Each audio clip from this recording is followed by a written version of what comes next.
Okay, so we've fully disassembled the forks and we're just going to measure up the seals and the bushes so that we can get them all correct for the kit.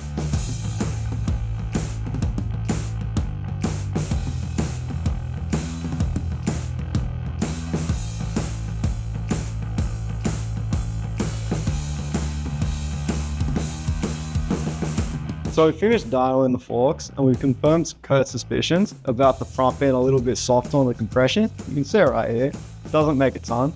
We also already tested the spring and we can see that the spring was quite stiff and that it does make quite a bit of rebound to make up for that.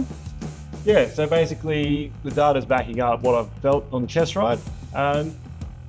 Typically a manufacturer will make something that's sort of middle of the ground, so your average rider across the board can just get on the bike and feel comfortable straight away.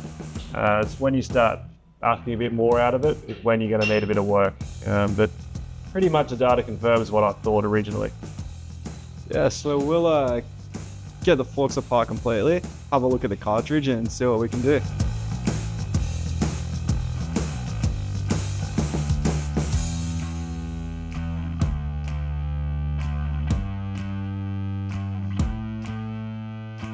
So for the compression assembly out, now we're at the bench, we're gonna pull it apart and we're gonna write down the specification just in case we need to return to it. I'm thinking we're probably gonna replace the piston anyway.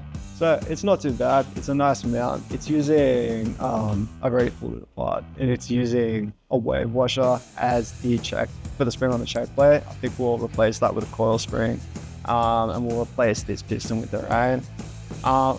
All up, it's not particularly bad. It's all right, but I think we can make it a bit better.